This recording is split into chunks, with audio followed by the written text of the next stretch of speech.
जी आया नु जी, तुसी वेख रहे हो प्रोग्राम गल्लां ते गीत। आज़ादी का अमृत महा उत्सव असी पिछले 1 साल तो मना रहे हैं। अगस्त 2021 ਦੇ ਵਿੱਚ शुरुआत हुई है इस महा उत्सव की, तो अगस्त 2022 तक असी महा उत्सव मनाना है। तो साडा ये सिलसिला उस महा उत्सव ਨੂੰ समर्पित है, ਜਿਹਦੇ ਵਿੱਚ ਅਸੀਂ ਵੱਖੋ-ਵੱਖ आज़ादी ਘੁਲਾਟੀਆਂ ਦੀ जीवन गाथा ਦੇ ਨਾਲ ਤੁਹਾਨੂੰ ਜਾਣੂ ਕਰਵਾਉਣੇ ਆ। ਉਸੇ सिलसिले ਦੇ ਵਿੱਚ ਅੱਜ ਅਸੀਂ राजकुमारी अमृत कौर जी बारे जाणांगे। स्टूडियोज़ ਦੇ ਵਿੱਚ ਸਾਡੇ ਨਾਲ मौजूद ने doctor Charanjit Kaur, associate professor इतिहास विभाग। बहुत बहुत स्वागत तुहाडा थैंक यू शो दे विच। सो अज असी जिस तरह सिलसिला शुरू किया है, अपने दर्शकों नूं देशवासियों नूं असी दसदे हाँ जो वख-वख आज़ादी घुलाटीए ने उन्हां दी जीवन गाथा की है। तो अज असी राजकुमारी अमृत कौर जी बारे जाणांगे तुहाडे कोलों। तो शुरुआत करिए फिर। हाँ जी, सब तो पहला सारे ही दूरदर्शन जो देख रहे हैं उन्होंने मेरी प्यार भरी सत श्री अकाल। तो जितों तक राजकुमारी अमृत कौर का संबंध है वो असी थोड़ी जी पिछली बैकग्राउंड जी है वो देखांगे जी जरूर कि 19वीं सदी के अखीर दे विच ते 20वीं सदी के शुरू दे विच कुछ समाजिक कुरीतियां के खिलाफ, कुछ समाजिक सुधारां के खिलाफ वेमन का स्टेटस जिहड़ा सी उसनूं उच्चा करन दे लई राजा राममोहन राय ने, ज्योतिबा फूले ने वड्डा योगदान जिहड़ा वो पाया है। तो औरत जिहड़ी हैगी आ हर खेतर दे विच कामयाब जिहड़ी आ हो रही आ। वो मिलटरी ऑर्गेनाइजेशन दे विच भी, पोलिटिकल ऑर्गेनाइजेशन दे विच भी, सोशल एक्टिविज़म दे विच भी अते होर नैशनल अवेकनिंग ते इंडिपेंडेंस दे विच वड्डा योगदान जिहड़ा हो रहा है। मतलब औरत का जो स्थान है उसनूं उच्चा करन वास्ते हाँ जी, जो वख-वख समय दे उत्ते मुहिमां चलियां ने। हाँ जी। तो इस तरह ही औरत जिहड़ी हैगी आ वो एक राजनीतिक खेत्र दे विच वड्डे पद्धर दे उत्ते साडे सामने आई है, समाजिक खेत्र दे विच भी वड्डे पद्धर सामने है। तो जिस अज टॉपिक ते अज गल करनी है वो राजकुमारी अमृत कौर है जी। वो एक शाही घराने दे नाल, कपूरथले दे घराने दे नाल संबंध जिहड़ी सी वो रखदी सी जी। ते एक औरत जो बिल्कुल भारत की आज़ादी दे लई अनजान सी ते ਉਹਦਾ एक वड्डा योगदान असी इस आज़ादी की मुहिम दे विच देखते हैं। एक सोचने वाली गल यह है कि राज घराने तो ताल्लुक है उन्होंने। हाँ जी। तो इस घर दे विच, इस परिवार दे विच पैदा होने तो बाद भी असी देखते हाँ कि वो आज़ादी की लड़ाई दे विच आउंदे ने। हाँ जी। जबकि असी ये भी देखते हैं कि राज घरानिਆਂ ਦੇ ਵਿੱਚ ਜਦੋਂ ਤੁਸੀਂ ਹੁੰਦੇ ਹੋ ਤੁਹਾਡਾ ਧਿਆਨ ਹੀ ਨਹੀਂ ਹੁੰਦਾ ਕਿਸੇ ਚੀਜ਼ ਬਾਰੇ, ਤੁਸੀਂ ਤਾਂ ਆਪਣੀ ਹੀ ਜ਼ਿੰਦਗੀ ਦੇ ਵਿੱਚ ਮਸਤ ਹੁੰਦੇ ਹੋ। हाँ जी, हाँ जी। ਕਿਹੜੀ ਚੀਜ਼ ਸੀ ਜਿਹੜੀ ਉਹਨਾਂ ਨੂੰ ਇਸ ਵੱਲ ਪ੍ਰੇਰਿਤ ਕਰਦੀ? ਥੋੜਾ ਜਿਹਾ ਉਹਨਾਂ ਦਾ ਪਿਛੋਕੜ ਵੀ ਤੇ ਪੜ੍ਹਾਈ ਲਿਖਾਈ ਬਾਰੇ ਵੀ हाँ, ਦੱਸੋ। सब तो पहला ये है कि राजकुमारी जिहड़ा हैगा उसनूं ऑफिशियल जिहड़ा वो रैंक मिलिया होया है जी। एक रॉयल जिहड़ा हैगा वो फैमिली के कपूरथले दे महाराजा रणधीर सिंह दी जिहड़ी है वो पोतरी है अते राजा हरनाम सिंह दी जिहड़ी है वो बेटी है जी। तो इहदा पालन पोषण जिहड़ा हैगा वो ईसाई प्रोटेस्टेंट धर्म दे विच जिहड़ा वो होया है। तो इहदा जन्म जिहड़ा हैगा वो लखनऊ दे विच उदों संयुक्त जिहड़ा सी वो प्रांत सी ते 1889 दे विच जिहड़ा वो जन्म होया ते अज ये यूपी दी स्टेट जिहड़ी है मनी जाती है। 1899 दे हाँ विच। जी, उन्होंने जी जन्म जी होया। जी। जन्म तो जो जिथे होया है तो जिहड़े राजा हरनाम सिंह जी हैगे आ वो कपूरथले की रियासत दे विच उन्हां दे वड्डे भाई नूं जिहड़ा सी वो गद्दी मिल गई सी ते इन्हां नूं नहीं सी मिली। तो ये एक जगह दे उत्ते यानी कि बंगाल दे विच जिहड़े सी वो चले गए सन। 1878 ईस्वी दे विच बंगाल च जाके जिहड़े सी शिफ्ट हो गए सन।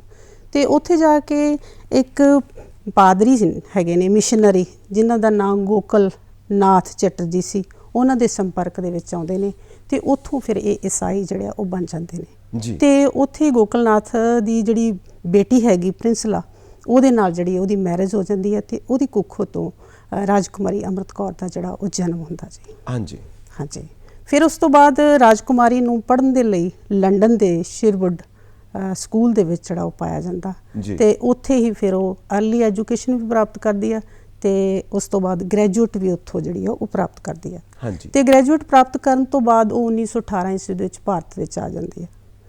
तो भारत विच आउण दे नाल फिर असी देखते हैं इतिहास विच कि 1919 का जलियांवाले बाग की घटना जिहड़ी आ वो वापरदी है तो ਉਹਦੇ मन के उत्ते इस घटना का बहुत डूंगा असर जिहड़ा वो हुंदा है। ਜਦੋਂ ਇਹ ਇੰਗਲੈਂਡ ਦੇ ਵਿੱਚ ਪੜ੍ਹਦੇ ਪਏ ਨੇ ਉਦੋਂ ਵੀ ਤਾਂ ਪੜ੍ਹਾਈ ਦੇ ਦੌਰਾਨ ਕੁਝ ਨਾ ਕੁਝ ਉਹਨਾਂ ਨੂੰ ਸੁਣਨ ਨੂੰ ਮਿਲਿਆ ਹੋਵੇਗਾ ਇਸ ਬਾਰੇ। ਹਾਂਜੀ ਪਹਿਲੀ ਗੱਲ ਤੇ ਇਹਨਾਂ ਨੂੰ ਇਹ ਮਤਲਬ ਲੱਗਦਾ ਸੀ ਕਿ ਭਾਰਤੀਆਂ ਦੇ ਨਾਲ ਉੱਥੇ ਤਸ਼ੱਦਦ ਕੀਤਾ ਜਾਂਦਾ ਹੈ, ਇਨਜਸਟਿਸ ਕੀਤਾ ਜਾਂਦਾ ਹੈ ਜੀ। ਤੇ ਇਸ ਕੰਮ ਨੂੰ ਜੇ ਮੈਂ ਖਤਮ ਕਰਨਾ ਹੈ, ਸੋ ਮੇਰੇ ਮਨ ਦੀ ਸੋਚ ਜਿਹੜੀ ਹੈ ਇਸ ਤਰ੍ਹਾਂ ਦੀ ਹੋਣੀ ਚਾਹੀਦੀ ਹੈ ਕਿ ਮੈਂ ਆਪਣੇ ਦੇਸ਼ ਨੂੰ ਜਿਹੜਾ ਉਹ ਆਜ਼ਾਦ ਕਰਾਵਾਂ। ਤੇ ਫਿਰ ਉਹ ਵਾਪਸ ਆ ਕੇ ਤੇ ਆਜ਼ਾਦੀ ਦੇ ਸੰਘਰਸ਼ ਦੇ ਲਈ ਜਿਹੜੀ ਆ ਉਹ ਜੁਟ ਜਾਂਦੇ ਆ। ਥੋੜਾ ਜਿਹਾ ਇਹ ਦੱਸੋ ਕਿ ਉਹ ਕਿਸ ਉਮਰੇ ਚਲੇ ਗਏ ਸੀ ਇੰਗਲੈਂਡ ਪੜ੍ਹਨ ਵਾਸਤੇ? ਛੋਟੀ ਹੀ ਉਮਰੇ 'ਚ ਚਲੇ ਗਏ ਤੇ ਜਦੋਂ ਵਾਪਸ ਆਈ ਆ 1918 ਈਸਵੀ 'ਚ ਉਹਦੀ ਉਮਰ ਜਿਹੜੀ ਸੀ 20 ਸਾਲਾਂ ਦੀ ਸੀ। 20 ਸਾਲਾਂ ਦੀ ਸੀ। ਹਾਂਜੀ, ਪਰ ਉਹ ਜਦ ਵਾਪਸ ਆਈ ਉਹਦੀ ਬੁੱਧੀ ਬਹੁਤ ਤੀਖਣ ਸੀ, ਉਹਦੇ ਵਿੱਚ ਬਹੁਤ ਸਾਹਸ ਸੀ, ਇੱਕ ਡੇਅਰਿੰਗ ਵੂਮਨ ਦੇ ਵਿੱਚ ਉਹ ਕਨਵਰਟ ਜਿਹੜੀ ਸੀ ਹੋ ਚੁੱਕੀ ਸੀ। ਮਤਲਬ ਹੌਸਲਾ ਤੇ ਨਿਡਰ। ਹਾਂ, ਨਿਡਰ ਸੀ। ਪਰ ਇਹ ਸਭ ਤੋਂ ਵੱਡੀ ਉਹਦੀ ਖੂਬਸੂਰਤੀ ਇਹ ਸੀ ਕਿ ਉਸਨੇ ਰਾਇਲ ਫੈਮਿਲੀ ਨੂੰ ਛੱਡ ਕੇ ਦੇਸ਼ ਦੀ ਆਜ਼ਾਦੀ ਦੇ ਲਈ ਵੱਡਾ ਯੋਗਦਾਨ ਜਿਹੜਾ ਸੀ ਪਾਇਆ ਜੀ। ਅਤੇ ਉਹ ਉਸ ਟਾਈਮ ਦੇ ਉੱਤੇ ਗਾਂਧੀ ਜੀ ਦੇ ਵਿਚਾਰਾਂ ਦੇ ਨਾਲ ਜਿਹੜੀ ਸੀ ਉਹ ਬਹੁਤ ਪ੍ਰਭਾਵਿਤ ਹੋਈ। ਤੇ ਉਹਨਾਂ ਦੀ ਸ਼ਖਸੀਅਤ ਦੇ ਉੱਤੇ ਕਿਸੇ ਖਾਸ ਵਿਅਕਤੀ ਦਾ ਕੋਈ ਖਾਸ ਪ੍ਰਭਾਵ ਹੋਵੇ? ਖਾਸ ਹੀ ਮਹਾਤਮਾ ਗਾਂਧੀ ਜੀ ਦਾ ਬਹੁਤ ਉਹਨਾਂ ਦੀ ਆਈਡੀਓਲੋਜੀ ਦੀ ਬਹੁਤ ਉਹਨਾਂ ਤੇ ਪ੍ਰਭਾਵ ਸੀ, ਉਹਦੀ ਸੱਚ ਤੇ ਅਹਿੰਸਾ ਦੀ ਨੀਤੀ ਦੇ ਉੱਤੇ ਬਹੁਤ ਪ੍ਰਭਾਵ ਸੀ। ਈਵਨ ਕਿ ਉਹਦੇ ਘਰ ਦੇ ਵਿੱਚ ਇੰਡੀਅਨ ਨੈਸ਼ਨਲ ਕਾਂਗਰਸ ਦੇ ਮੈਂਬਰ ਆਉਂਦੇ ਸੀ। ਰਾਜਾ ਹਰਨਾਮ ਸਿੰਘ ਜਿਹੜੇ ਸੀ ਉਹਨਾਂ ਦਾ ਕਾਫੀ ਕਾਂਗਰਸੀਆਂ ਦੇ ਨਾਲ ਜਿਹੜਾ ਸੀ ਸੰਪਰਕ ਹਮੇਸ਼ਾ ਹੀ ਬਣਿਆ ਰਹਿੰਦਾ ਸੀ ਤੇ ਉਹ ਆਜ਼ਾਦੀ ਦੀ ਲਹਿਰ ਦੇ ਵਿੱਚ ਉਹ ਹਿੱਸਾ ਵੀ ਪਾਉਂਦੇ ਰਹੇ ਸਨ। ਤੇ ਈਵਨ ਕਿ ਬਾਲ ਗੰਗਾਧਰ ਤਿਲਕ ਜਿਹੜੇ ਸੀ ਉਹ ਅਕਸਰ ਹੀ ਜਿਹੜੇ ਸੀ ਉਹਨਾਂ ਦੇ ਘਰ 'ਚ ਆਉਂਦੇ ਸੀ ਤੇ ਆਜ਼ਾਦੀ ਦੇ ਲਈ ਵਿਚਾਰ ਵਟਾਂਦਰਾ ਜਿਹੜਾ ਸੀ ਉਹ ਕਰਦੇ ਸਨ। ਜਦੋਂ ਇਹ ਬੰਗਾਲ ਵਿੱਚ ਸੈਟਲ, ਉੱਥੇ ਬੰਗਾਲ 'ਚ ਰਹਿ ਰਹੇ ਨੇ? ਹਾਂਜੀ। ਅੱਛਾ ਜੀ, ਉਦੋਂ ਇਸ ਤਰ੍ਹਾਂ ਸੀ। ਠੀਕ ਹੈ। ਤੇ ਜਿਹੜੀ ਇਹ ਜਲਿਆਂਵਾਲੇ ਬਾਗ ਦੀ ਘਟਨਾ ਹੁੰਦੀ ਹੈ 1919 ਦੇ ਵਿੱਚ ਹੁੰਦੀ ਹੈ ਤੇ 1918 ਦੇ ਵਿੱਚ ਉਹ ਆ ਚੁੱਕੇ ਨੇ, ਭਾਰਤ ਵਾਪਸ ਆ ਚੁੱਕੇ ਨੇ, ਉਦੋਂ ਭਾਰਤ ਵਿੱਚ ਹੀ ਨੇ। ਤਾਂ ਉਸ ਵਕਤ ਅਸੀਂ ਦੇਖਦੇ ਹਾਂ ਕਿ ਇਤਿਹਾਸ ਦੇ ਵਿੱਚ ਜਿੰਨੇ ਵੀ ਆਜ਼ਾਦੀ ਘੁਲਾਟੀਏ ਨੇ ਜ਼ਿਆਦਾ ਦੇ ਮਨਾਂ ਦੇ ਉੱਤੇ ਇਸ ਘਟਨਾ ਨੇ ਬਹੁਤ ਪ੍ਰਭਾਵ ਪਾਇਆ। ਇਹਨਾਂ ਦੇ ਉੱਤੇ ਕੋਈ ਵਿਸ਼ੇਸ਼ ਪ੍ਰਭਾਵ ਜਿਹਦੇ ਕਰਕੇ ਪਰਿਵਾਰ ਦੇ ਵਿੱਚ ਵੀ ਕੋਈ ਚਰਚਾ ਬਣੀ ਹੋਵੇ? ਨਹੀਂ, ਵਿਸ਼ੇਸ਼ ਪ੍ਰਭਾਵ ਤੇ ਇਹੀ ਪਿਆ ਕਿ ਜਿਹੜਾ ਤਸ਼ੱਦਦ ਭਾਰਤੀਆਂ ਦੇ ਉੱਤੇ, ਪੰਜਾਬੀਆਂ ਦੇ ਉੱਤੇ ਖਾਸ ਤੌਰ ਤੇ ਅੰਮ੍ਰਿਤਸਰ ਦੇ ਲੋਕਾਂ ਦੇ ਉੱਤੇ ਜਿਹੜਾ ਪਿਆ ਉਹਦੇ ਮਨ ਦੇ ਉੱਤੇ ਬਹੁਤ ਹੀ ਡੂੰਘਾ ਅਸਰ ਜਿਹੜਾ ਸੀ ਉਹ ਪਿਆ। ਤੇ ਉਹਨੇ ਆਪਣੇ ਫਾਦਰ ਨਾਲ ਵੀ ਗੱਲ ਕੀਤੀ ਕਿ ਮੈਂ ਦੇਸ਼ ਭਗਤੀ ਲਈ ਕੰਮ ਕਰਨਾ ਚਾਹੁੰਦੀ ਹਾਂ। ਤਾਂ ਉਸ ਟਾਈਮ ਦੇ ਉੱਤੇ ਉਹਨਾਂ ਨੇ ਇੰਨਾ ਗੌਲਿਆ ਨਹੀਂ, ਪਰ ਉਹਨਾਂ ਦੇ ਵਿਚਾਰਾਂ ਦੇ ਨਾਲ ਵੀ ਕਈ ਵਾਰੀ ਸਹਿਮਤ ਨਹੀਂ ਹੋਏ ਉਹਨਾਂ ਦੇ ਮਾਂ ਜਿਹੜੇ ਸੀ। ਪਰ ਜਦ ਵਿਚਾਰਾਂ ਨਾਲ ਸਹਿਮਤ ਹੋਣ ਤੋਂ ਬਾਅਦ, ਜਦੋਂ ਅਸੀਂ ਕਹਿੰਦੇ ਹਾਂ ਕਿ 1924 ਈਸਵੀ ਦੇ ਵਿੱਚ ਪ੍ਰਿੰਸਲਾ ਦੀ ਡੈਥ ਹੋ ਜਾਂਦੀ, ਉਹਦੀ ਮਦਰ ਦੀ, 1929 ਈਸਵੀ ਦੇ ਵਿੱਚ ਉਹਦੇ ਫਾਦਰ ਦੀ ਡੈਥ ਹੋ ਸਕਦੀ ਤੇ 1930 ਈਸਵੀ ਦੇ ਵਿੱਚ ਫਿਰ ਕਾਂਗਰਸ ਜੁਆਇਨ ਕਰ ਲੈਂਦੀ ਆ। ਮਤਲਬ ਪਹਿਲਾਂ ਉਹ ਪਰਿਵਾਰ ਵੱਲੋਂ ਕੋਈ ਰੋਕ ਸੀਗੀ ਕਿ ਨਹੀਂ ਜਾਣਾ? ਪਰਿਵਾਰ ਵੱਲੋਂ ਕੋਈ ਹੁੰਦਾ ਹੀ ਹੈ ਨਾ, ਜਿਸ ਤਰ੍ਹਾਂ ਹੁੰਦਾ ਹੀ ਹੈ ਨਾ, ਜਿਸ ਤਰ੍ਹਾਂ ਕਿ ਰਾਇਲ ਫੈਮਿਲੀ ਨੂੰ ਤੁਸੀਂ ਬਿਲੋਂਗ ਕਰਦੇਗੇ। ਈਵਨ ਕਿ ਜਦ ਗਾਂਧੀ ਜੀ ਨੂੰ ਵੀ ਇਹ ਵੀ ਪਤਾ ਲੱਗਾ ਕਿ ਉਹ ਆਸ਼ਰਮ ਵਿੱਚ ਆਉਣਾ ਚਾਹੁੰਦੀ ਆ, ਮੇਰੇ ਨਾਲ ਰਲ ਕੇ ਕੰਮ ਕਰਨਾ ਚਾਹੁੰਦੀ ਆ, ਤਾਂ ਉਹਨਾਂ ਨੇ ਇਹ ਵੀ ਕਿਹਾ ਕਿ ਇਹ ਬਹੁਤ ਔਖਾ ਕੰਮ ਹੈ, ਇੱਕ ਰਾਇਲਟੀ ਨੂੰ ਛੱਡ ਕੇ ਆਮ ਲੋਕਾਂ ਦੇ ਵਿੱਚ ਵਿਚਰਨਾ ਜਿਹੜਾ ਸੀ। ਪਰ ਗਾਂਧੀ ਜੀ ਨੇ ਉਹਦਾ ਟੈਸਟ ਵੀ ਲਿਆ। ਉਹਨਾਂ ਨੂੰ ਉਹ ਜਦੋਂ ਆਸ਼ਰਮ 'ਚ ਚਲੇ ਗਏ, ਇਹ ਸੇਵਾਗ੍ਰਾਮ ਆਸ਼ਰਮ ਹੈ। ਹਾਂਜੀ, ਸੇਵਾਗ੍ਰਾਮ ਆਸ਼ਰਮ ਜਿਹੜਾ ਹੈਗਾ ਵਾਰਦਾ ਡਿਸਟ੍ਰਿਕਟ ਦੇ ਵਿੱਚ ਹੈ, ਮਹਾਰਾਸ਼ਟਰ ਦੇ ਵਿੱਚ। ਤੇ ਜਿਹੜਾ ਸਾਬਰਮਤੀ ਆਸ਼ਰਮ ਹੈ ਉਹ ਤਾਂ ਗੁਜਰਾਤ 'ਚ ਹੈ। ਤੇ ਦੋਵਾਂ ਥਾਵਾਂ ਤੇ ਜਿਹੜੀ ਆ ਉਹ ਰਹਿੰਦੀ ਹੈ। ਮਤਲਬ ਅਸੀਂ ਇਹ ਦੇਖਦੇ ਹਾਂ ਕਿ ਜਦੋਂ ਉਹ ਇੰਗਲੈਂਡ ਦੇ ਵਿੱਚ ਨੇ, ਉਹਨਾਂ ਦੇ ਮਨ ਦੇ ਉੱਤੇ ਪ੍ਰਭਾਵ ਹੈ ਕਿਉਂਕਿ ਉਹਨਾਂ ਨੂੰ ਖਬਰਾਂ ਤਾਂ ਮਿਲਦੀਆਂ ਹੀ ਰਹਿੰਦੀਆਂ ਨੇ ਕਿ ਭਾਰਤੀਆਂ ਉੱਤੇ ਜੋ ਤਸ਼ੱਦਦ ਹੋ ਰਿਹਾ। ਉਸ ਸੋਚ ਨੂੰ ਲੈ ਕੇ ਜਦੋਂ ਭਾਰਤ ਦੇ ਆਉਂਦੇ ਨੇ 1918 ਦੇ ਵਿੱਚ ਤੇ 1919 ਦੇ ਵਿੱਚ ਅਗਲੇ ਸਾਲ ਜਲਿਆਂਵਾਲੇ ਬਾਗ ਦੀ ਘਟਨਾ ਹੋ ਜਾਂਦੀ ਹੈ, ਉਹਨਾਂ ਦੇ ਵਿਚਾਰ ਹੋਰ ਪੱਕੇ ਹੋ ਜਾਂਦੇ। ਪਰ ਪਰਿਵਾਰ ਵੱਲ ਜੋ ਉਹਨਾਂ ਦੀ ਸਾਰੀ ਵਿਚਾਰਧਾਰਾ ਹੈ ਉਹਦੇ ਤੇ ਉਹ ਦਬਾਅ ਪੈਂਦਾ ਹੈ। ਪਰ ਇੱਕ ਲੜਕੀ ਹੋਣ ਦੇ ਨਾਤੇ ਉਹਨਾਂ ਦੇ ਸੋਚ ਵੀ ਜਿਹੜੀ ਆ ਫਿਰ ਉਹ ਡਿਵੈਲਪ ਹੁੰਦੀ ਆ। ਈਵਨ ਕਿ ਆਪਾਂ ਮਹਾਤਮਾ ਗਾਂਧੀ ਜੀ ਦੀ ਗੱਲ ਕਰਦੇ ਸੀ, ਉਹਨਾਂ ਨੇ ਫਿਰ ਜਦੋਂ ਸੇਵਾਗ੍ਰਾਮ ਦੇ ਵਿੱਚ 1934 ਈਸਵੀ ਦੇ ਵਿੱਚ ਆ ਕੇ ਰਹਿਣ ਲੱਗ ਪਈ ਸੀ ਤੇ ਮਹਾਤਮਾ ਗਾਂਧੀ ਜੀ ਨੇ ਉਹਦਾ ਟੈਸਟ ਵੀ ਲਿਆ। ਟੈਸਟ ਇਨ ਦੀ ਸੈਂਸ ਕਿ ਹਰੀਜਨ ਜਿਹੜੇ ਸਨ ਉਹਨਾਂ ਦੀ ਸੇਵਾ ਕਰਵਾਉਣੀ, ਟਾਇਲਟਸ ਜਿਹੜੇ ਸੀ ਉਹ ਸਾਫ਼ ਕਰਵਾਉਣਾ, ਜਿਹੜੇ ਜਾਨਵਰ ਰੱਖੇ ਸੀ ਤੇ ਉਹਨਾਂ ਦੀ ਸੇਵਾ ਜਿਹੜੀ ਸੀ ਕਰਨੀ। ਸੋ ਖਾਦੀ ਜਿਹੜੀ ਚਰਖਾ ਜਿਹੜਾ ਸੀ ਉਹ ਕੱਤਣਾ, ਖੱਦਰ ਪਾਉਣਾ, ਖੱਤਾ ਕਰਨਾ। ਮਤਲਬ ਉਹਨੇ ਆਪਣੀ ਲਾਈਫ ਦੇ ਵਿੱਚ ਉੱਥੇ ਜਾ ਕੇ ਜਿਹੜਾ ਸੀ ਆਪਣੀ ਜੀਵਨ ਸ਼ੈਲੀ ਜਿਹੜੀ ਸੀ ਬਿਲਕੁਲ ਬਦਲੀ। ਹੀ ਚੇਂਜ ਕਰ ਲਈ ਸੀ। ਮਤਲਬ ਇਹ ਉਦੋਂ ਜਦੋਂ ਮਾਤਾ ਪਿਤਾ ਦਾ ਦੇਹਾਂਤ ਹੋ ਜਾਂਦਾ, ਹਾਂਜੀ, ਦੇਹਾਂਤ ਤੋਂ ਬਾਅਦ ਹੀ ਇਹ ਦੇਹਾਂਤ ਤੋਂ ਸਾਰਾ ਬਾਅਦ ਜਿਹੜਾ ਇਹ ਸਾਰਾ ਹੋਇਆ। ਹਾਂਜੀ। ਇੱਕ ਉਹ ਪੀਰੀਅਡ ਅਸੀਂ ਉਹ ਸਮਾਂ ਜਾਣਨਾ ਚਾਹਾਂਗੇ ਜਦੋਂ ਉਹਨਾਂ ਦੇ ਮਾਤਾ ਪਿਤਾ ਹਜੇ ਜਿਉਂਦੇ ਨੇ, ਉਹ ਆਪਣੇ ਘਰ ਆਪਣੇ ਮਾਤਾ ਪਿਤਾ ਨਾਲ ਸਾਰੀ ਗੱਲਬਾਤ ਕਰਦੇ ਨੇ ਹਾਂਜੀ, ਆਜ਼ਾਦੀ ਨੂੰ ਲੈ ਕਰਦੇ। ਕੇ, ਜਿਵੇਂ ਤੁਸੀਂ ਦੱਸਦੇ ਹਾਂਜੀ ਪਏ ਹੋ। ਹਾਂਜੀ ਹਾਂਜੀ ਉਹ ਤੇ ਮੈਂ ਦੱਸ ਰਹੀ ਕਿ ਬਾਲ ਗੰਗਾਧਰ ਤਿਲਕ ਜੀ ਆਉਂਦੇ ਸੀ, ਉਹਨਾਂ ਦੇ ਵਿਚਾਰ ਸੁਣਦੀ ਸੀ, ਘੰਟਿਆਂ ਬੰਦੀ ਉਹਨਾਂ ਦੇ ਨਾਲ ਗੱਲਾਂ ਕਰਦੀ ਰਹਿੰਦੀ ਸੀ। ਹਾਂਜੀ, ਸਿਰਫ ਉਹੀ ਨਹੀਂ, ਹੋਰ ਵੀ ਕਾਂਗਰਸੀ ਲੀਡਰ ਜਿਹੜੇ ਸੀ, ਕਿਉਂਕਿ ਰਾਜਾ ਹਰਨਾਮ ਸਿੰਘ ਦੇ ਨਾਲ ਉਹ ਸੰਪਰਕ ਦੇ ਵਿੱਚ ਸੀ, ਉਹਨਾਂ ਨੂੰ ਵੀ ਇਹ ਚਿੰਗ ਸੀ ਕਿ ਆਜ਼ਾਦੀ ਜਿਹੜੀ ਆ ਅਸੀਂ ਪ੍ਰਾਪਤ ਕਰਨੀ ਆ। ਜੀ ਜੀ। ਪਰ ਮਹਾਤਮਾ ਗਾਂਧੀ ਜੀ ਦੇ ਸੇਵਾਗ੍ਰਾਮ ਚ ਜਾਣ ਦੇ ਲਈ ਉਹ ਬੇਜ਼ਿੱਦ ਵੀ ਸੀ ਕਿ ਮੈਂ ਜਾਣਾ ਹੀ ਹੈ। ਮੈਂ ਜੋ 1919 ਦਾ ਜਲਿਆਂਵਾਲੇ ਬਾਗ ਦੇ ਹੱਤਿਆ ਦੀ ਕਾਂਡ ਦੀ ਜੋ ਮੈਂ ਸਟੋਰੀਆਂ ਪੜ੍ਹੀਆਂ ਹੈਗੀਆਂ, ਇਸ ਲਈ ਮੈਂ ਸੇਵਾ ਜਿਹੜੀ ਆ ਉਹ ਕਰਨੀ ਆ, ਮੈਂ ਆਪਣੇ ਆਪ ਨੂੰ ਦੇਸ਼ ਦੇ ਲਈ ਜਿਹੜਾ ਸਮਰਪਿਤ ਕਰਨਾ। ਮਤਲਬ ਉਹਨਾਂ ਦੇ ਮਾਤਾ ਪਿਤਾ ਦੀ ਸੋਚ ਵੀ ਆਜ਼ਾਦੀ ਵਾਲੀ ਸੀ। ਹਾਂਜੀ ਹਾਂਜੀ ਹਾਂਜੀ, ਆਜ਼ਾਦੀ ਵਾਲੀ ਸੀ, ਪਰ ਉਹ ਇੱਕ ਔਰਤ ਦੇ ਤੌਰ ਦੇ ਉੱਤੇ ਉਹਨੂੰ ਭੇਜਣਾ ਨਹੀਂ ਸੀ ਚਾਹੁੰਦੇ। ਹਾਂ ਹਾਂਜੀ ਹਾਂਜੀ, ਇਹ ਚੀਜ਼ ਹੈ। ਹਾਂਜੀ ਠੀਕ ਹੈ। ਤੇ ਫਿਰ ਉਸ ਤੋਂ ਬਾਅਦ ਗਾਂਧੀ ਜੀ ਦੇ ਨਾਲ ਉਹ, ਹਾਂਜੀ, ਗਾਂਧੀ ਜੀ ਦੇ ਨਾਲ ਉਹ ਹਮੇਸ਼ਾ ਹੀ, ਉਹਨੂੰ ਗਾਂਧੀ ਜੀ ਨੇ ਜਿੰਨੇ ਵੀ ਪ੍ਰੋਗਰਾਮ ਪ੍ਰੋਜੈਕਟ ਜਿਹੜੇ ਉਹ ਲਿਖੇ ਸੀ, ਉਹ ਉਹਨਾਂ ਦੇ ਨਾਲ ਜਾਂਦੀ ਸੀ। ਲਗਭਗ ਆਉਣ ਵਾਲੇ ਜਿਹੜੇ 16 ਸਾਲ ਸੀ ਉਹ ਐਜ਼ ਏ ਕਹਿ ਲਈਏ ਕਿ ਸੈਕਟਰੀ ਦੇ ਤੌਰ ਦੇ ਉੱਤੇ ਜਿਹੜੇ ਸੀ ਉਹਨੇ ਉਹਨਾਂ ਦੇ ਨਾਲ ਨਿਭਾਏ ਨੇ। ਅੱਛਾ, ਗਾਂਧੀ ਜੀ ਦੇ ਸੈਕਟਰੀ ਸੀ? ਸੈਕਟਰੀ ਸੀ, ਹਾਂਜੀ। ਅੱਛਾ ਜੀ। 16 ਸਾਲ 16 ਸਾਲ ਪ੍ਰੀਚਰ ਵੀ ਸੀ। ਉਹਨਾਂ ਦੀ ਸੱਚ ਤੇ ਅਹਿੰਸਾ ਜਿਹੜੀ ਸੀ ਨੀਤੀ, ਉਹਨੂੰ ਵੀ ਉਹਨਾਂ ਨੇ ਵੱਡੇ ਪੱਧਰ ਤੇ ਜੇ ਫੈਲਾਇਆ। ਅਤੇ ਸਭ ਤੋਂ ਵੱਡਾ ਇਹ ਗੱਲ ਸੀ ਕਿ ਆਪਣਾ ਰਾਇਲਟੀ ਛੱਡ ਕੇ ਖਾਦੀ ਜਿਹੜੀ ਸੀ ਉਹ ਪਹਿਨੀ, ਚਰਖਾ ਜਿਹੜਾ ਸੀ ਉਹ ਕੱਤਿਆ। ਸਿੱਖਿਆ, ਈਵਨ ਕਿ ਉਹ ਇੰਗਲੈਂਡ ਤੋਂ ਪੜ੍ਹ ਕੇ ਆਈ ਸੀ, ਉਹਨੂੰ ਤਾਂ ਕੁਛ ਨਹੀਂ ਸੀ ਆਉਂਦਾ, ਪਰ ਇੱਥੇ ਆ ਕੇ ਉਹਨੇ ਸੇਵਾ ਆਸ਼ਰਮ ਦੇ ਵਿੱਚ ਬਹੁਤ ਲੋਕਾਂ ਦੀ ਸੇਵਾ ਜਿਹੜੀ ਸੀ ਉਹ ਕੀਤੀ। ਠੀਕ ਹੈ। ਫਿਰ ਸਭ ਤੋਂ ਜ਼ਿਆਦਾ ਪ੍ਰਭਾਵ ਜਲਿਆਂਵਾਲੇ ਬਾਗ ਤੋਂ ਬਾਅਦ ਗਾਂਧੀ ਜੀ ਦੇ ਹਾਂਜੀ ਵਿਚਾਰਧਾਰਾ ਦਾ ਹੋਇਆ ਉਹਨਾਂ ਦੇ ਉੱਤੇ। ਹਾਂਜੀ। ਤੇ ਉਹਨਾਂ ਦਾ ਜਿਹੜਾ ਆਪਣਾ, ਕਿਉਂਕਿ ਇੱਕ ਇਨਸਾਨ ਜਦੋਂ ਆਪਣੇ ਅੰਦਰ ਬੜੇ ਸੰਘਰਸ਼ ਕਰਦਾ ਨਾ, ਉਹਦੀ ਇੱਕ ਸੋਚ ਬਣਦੀ ਹੈ।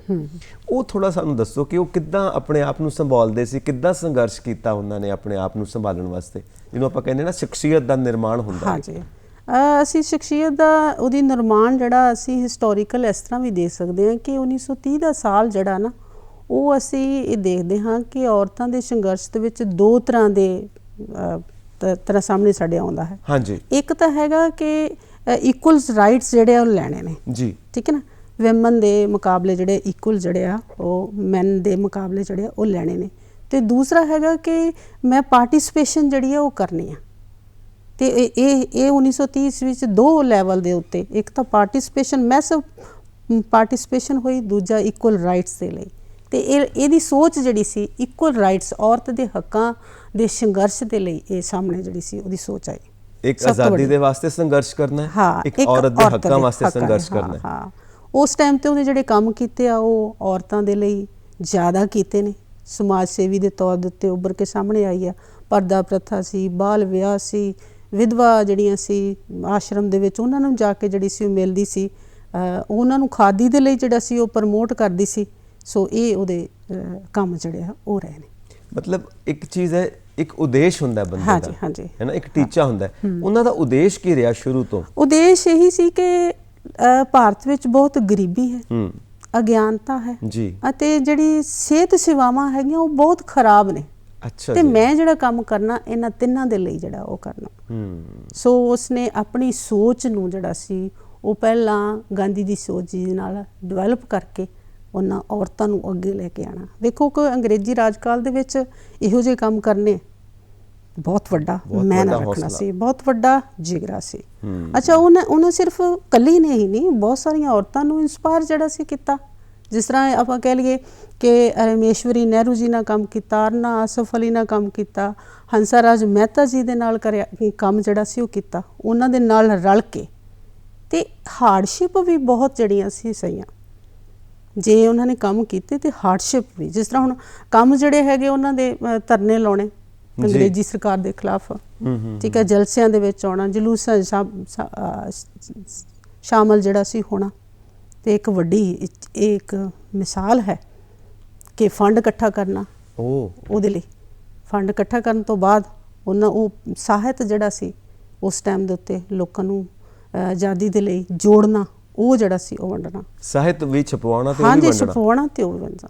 ਕਿਉਂਕਿ ਮਤਲਬ ਇਹ ਹੈ ਕਿ ਦੋ ਪਾਸਿਓਂ ਉਹ ਲੜ ਰਹੇ ਨੇ, ਸੰਘਰਸ਼ ਕਰ ਰਹੇ ਨੇ। ਇੱਕ ਤਾਂ ਦੇਸ਼ ਦੀ ਆਜ਼ਾਦੀ ਵਾਸਤੇ ਸੰਘਰਸ਼ ਕਰ ਰਹੇ ਨੇ, ਇੱਕ ਜੋ ਭਾਰਤੀ ਸਮਾਜ ਦੇ ਅੰਦਰ ਕੁਰੀਤੀਆਂ ਨੇ, ਹਾਂਜੀ, ਉਹਨਾਂ ਦੇ ਖਿਲਾਫ ਵੀ ਸੰਘਰਸ਼ ਕਰ ਰਹੇ ਨੇ। ਬਿਲਕੁਲ ਦੋ ਪਾਸਿਆਂ ਦਾ ਸੰਘਰਸ਼ ਹੈ ਉਹਨਾਂ ਦਾ। ਹਾਂਜੀ, ਤੇ ਵੇਖੋ ਜਿੰਨੀਆਂ ਵੀ ਔਰਤਾਂ ਪਹਿਲਾਂ ਵੀ ਜਿਹੜੀਆਂ ਕਿ 1857 ਈਸਵੀ ਤੋਂ ਲੈ ਕੇ 1930 ਈਸਵੀ ਤੇ ਜਿੰਨੀਆਂ ਵੀ ਔਰਤਾਂ ਨੇ ਯੋਗਦਾਨ ਪਾਇਆ, ਉਹਨਾਂ ਦੀ ਵੀ ਇੱਕ ਕੰਟਰੀਬਿਊਸ਼ਨ ਹੈ, ਅਤੇ ਉਸ ਤੋਂ ਬਾਅਦ ਜਿਹੜੀਆਂ ਔਰਤਾਂ ਹੈ ਉਹਨਾਂ ਦੀ ਵੀ ਬਹੁਤ ਵੱਡੀ ਕੰਟਰੀਬਿਊਸ਼ਨ ਹੈ। ਤੇ ਜਿਹੜੀਆਂ ਇਹਨਾਂ ਔਰਤਾਂ ਨੇ ਜਿਹੜੇ ਅਸੀਂ ਜੇਲਾਂ ਕੱਟੀਆਂ ਹਨ, ਅਣਮਨੁੱਖੀ ਤਸੀਹੇ ਜਿਹੜੇ ਆ ਉਹ ਚੱਲੇ ਹਨ। ਜੀ ਜੀ ਜੀ। ਤੇ ਪੁਲਿਸ ਦੀ ਭੱਦੀ ਸ਼ਬਦਾਵਲੀ ਜਿਹੜੀ ਆ ਉਹ ਸਹੀ ਹੈ, ਤੇ ਇਹ ਜ਼ਾਲਮਾਨਾ ਜਿਹੜੀ ਨੀਤੀ ਉਹਨਾਂ ਦੇ ਉੱਤੇ ਅਪਣਾਈ ਗਈ ਸੀ ਉਹ ਵੀ ਇਤਿਹਾਸ ਦੇ ਵਿੱਚ ਇੱਕ ਰੋਲ ਜਿਹੜਾ ਉਹ ਅਦਾ ਕਰਦੀ ਹੈ। ਤੇ ਇੱਥੇ ਆ ਕੇ ਸਾਬਤ ਹੁੰਦਾ ਹੈ ਕਿ ਇੱਕ ਔਰਤ ਵਾਸਤੇ ਸਿੱਖਿਆ ਕਿੰਨੀ ਜ਼ਰੂਰੀ ਹੈ। ਸਿੱਖਿਆ ਕਿੰਨੀ ਜਿਹੜੀ ਸੋ ਐਜੂਕੇਸ਼ਨ ਦੇ ਵਿੱਚ ਵੀ ਉਹ ਕਹਿੰਦੀ ਸੀ ਮੁਫਤ ਸਿੱਖਿਆ ਦੇਣੀ ਚਾਹੀਦੀ ਹੈ ਔਰਤਾਂ ਨੂੰ। ਦੇਖੋ ਉਹ ਆਪ ਇੰਨੇ ਜ਼ਿਆਦਾ ਪੜ੍ਹੇ ਲਿਖੇ ਸੀ, ਤਾਂ ਹੀ ਇੰਨਾ ਕੁਝ ਕੀਤਾ। ਤਾਂ ਹੀ ਕੀਤਾ। ਜੀ ਜੀ। ਹਾਂਜੀ, ਫਿਰ ਅਸੀਂ ਇਹ ਵੀ ਦੇਖਦੇ ਹਾਂ ਕਿ ਜਿਹੜੀਆਂ ਕੁਝ ਔਰਤਾਂ ਨੂੰ ਸਪੇਸ ਮਿਲੀ ਆ ਤੇ ਕੁਝ ਨੂੰ ਨਹੀਂ ਮਿਲੀ ਇਤਿਹਾਸ ਦੇ ਵਿੱਚ, ਪਰ ਇਹ ਅਸੀਂ ਦੇਖਦੇ ਹਾਂ ਕਿ ਰਾਜਕੁਮਾਰੀ ਦਾ ਨਾਂ ਜਿਹੜਾ ਹੈਗਾ ਉਹ ਪੰਜਾਬ ਦੇ ਇਤਿਹਾਸ ਵਿੱਚ, ਭਾਰਤ ਦੇ ਇਤਿਹਾਸ ਵਿੱਚ ਸੁਨਹਿਰੀ ਅੱਖਰਾਂ ਦੇ ਵਿੱਚ ਜਿਹੜਾ ਉਹ ਲਿਖਿਆ ਗਿਆ। ਅਸੀਂ ਇਸ ਗੱਲ ਨੂੰ ਅੱਗੇ ਤੋਰਾਂਗੇ ਕਿ ਜਿਹੜੀ ਉਹ ਕਹਿੰਦੇ ਸੀ ਕਿ ਔਰਤਾਂ ਵਾਸਤੇ ਸਿੱਖਿਆ ਕਿੰਨੀ ਜ਼ਰੂਰੀ ਹੈ, ਪਰ ਪਹਿਲਾਂ ਦੇਸ਼ ਪਿਆਰ ਦਾ ਗੀਤ, ਉਸ ਤੋਂ ਬਾਅਦ ਅਸੀਂ ਵਿਸ਼ੇ ਤੇ ਪਰਤਦੇ ਹਾਂ। Thank you. ਆਓ ਜੀ ਦੇਸ਼ ਨੂੰ ਪ੍ਰਣਾਮ ਕਰੀਏ ਇਸ ਗੀਤ ਦੇ ਰਾਹੀਂ।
ਗੁਲਜ਼ਾਰਾਂ ਨੇ ਗੁਲਜ਼ਾਰਾਂ ਨੇ ਗੁਲਜ਼ਾਰਾਂ ਨੇ ਖੇਤਾਂ ਦੇ ਵਿੱਚ ਕੁਦਰਤ ਰਾਣੀ ਖੇਤਾਂ ਦੇ ਵਿੱਚ ਕੁਦਰਤ ਰਾਣੀ ਆਪਣਾ ਰੂਪ ਸਵਾਰਦੀ ਸਵਾਰਦੀ ਸਵਾਰਦੀ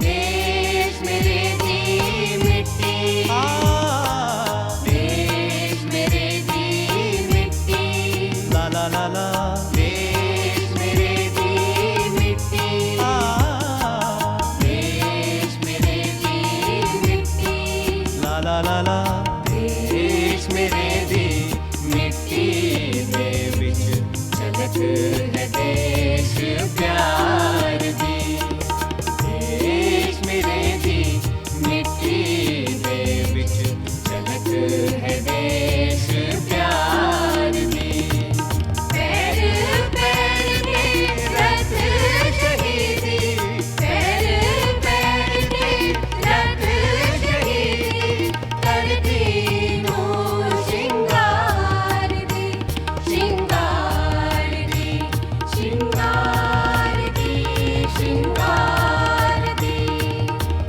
ਦੇਸ਼ ਮੇਰੇ ਦੀ ਮਿੱਟੀ ਦੇ ਵਿੱਚ ਝਲਕ ਹੈ ਦੇਸ਼ ਪਿਆਰ ਦੀ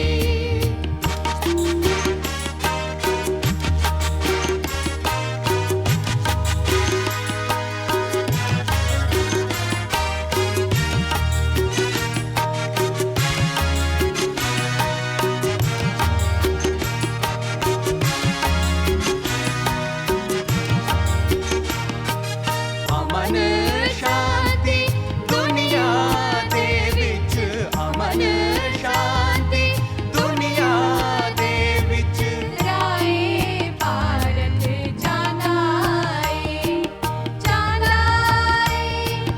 ਪੰਚਸ਼ੀਲਤਾ ਗੁਣ ਗਾਉਂਦੀ ਏ ਪੰਚਸ਼ੀਲਤਾ ਗੁਣ ਗਾਉਂਦੀ ਏ ਜਨਤਾ ਕੁੱਲ ਸੰਸਾਰ ਦੀ ਸੰਸਾਰ ਦੀ ਸੰਸਾਰ ਦੀ ਸੰਸਾਰ ਦੀ ਦੇਸ਼ ਮੇਰੇ ਦੀ ਮਿੱਟੀ ਅਸੀਂ ਗੱਲਬਾਤ ਕਰ ਰਹੇ ਹਾਂ ਰਾਜਕੁਮਾਰੀ ਅੰਮ੍ਰਿਤ ਕੌਰ ਜੀ ਬਾਰੇ। ਸਾਡੇ ਨਾਲ ਸਟੂਡੀਓਜ਼ ਦੇ ਵਿੱਚ ਨੇ doctor Charanjit Kaur, associate professor ਇਤਿਹਾਸ ਵਿਭਾਗ ਤੋਂ। ਜੀ, ਤੁਸੀਂ ਇਹ ਦੱਸਿਆ ਕਿ ਰਾਜਕੁਮਾਰੀ ਜੀ ਨੇ ਜਦੋਂ ਆਪਣੀ ਸਿੱਖਿਆ ਪ੍ਰਾਪਤ ਕੀਤੀ ਤਾਂ ਉਹਨਾਂ ਨੂੰ ਇਹ ਪਤਾ ਲੱਗ ਗਿਆ ਕਿ ਸਿੱਖਿਆ ਕਿੰਨੀ ਜ਼ਰੂਰੀ ਹੁੰਦੀ ਹੈ, ਨਾ ਸਿਰਫ ਔਰਤਾਂ ਵਾਸਤੇ ਬਲਕਿ ਪੂਰੇ ਸਮਾਜ ਵਾਸਤੇ। ਔਰ ਭਾਰਤ ਦੇ ਸਮਾਜ ਦੇ ਅੰਦਰ ਬੁਰਾਈਆਂ ਤਾਂ ਹੀ ਨੇ ਕਿਉਂਕਿ ਸਮਾਜ ਪੂਰੀ ਤਰ੍ਹਾਂ ਸਿੱਖਿਅਤ ਨਹੀਂ ਹੈ ਤੇ ਔਰਤ ਦੀ ਸਥਿਤੀ ਨੂੰ ਤਾਂ ਹੀ ਸੁਧਾਰਿਆ ਜਾ ਸਕਦਾ ਜੇ ਔਰਤ ਨੂੰ ਸਿੱਖਿਆ ਦਿੱਤੀ ਜਾਵੇ। ਇਸ ਤੋਂ ਗੱਲ ਅੱਗੇ ਤੋਰਦੇ ਹਾਂ ਕਿ ਸਿੱਖਿਆ ਦੇ ਖੇਤਰ ਦੇ ਵਿੱਚ ਫਿਰ ਉਹਨਾਂ ਨੇ ਕੀ ਕੀਤਾ।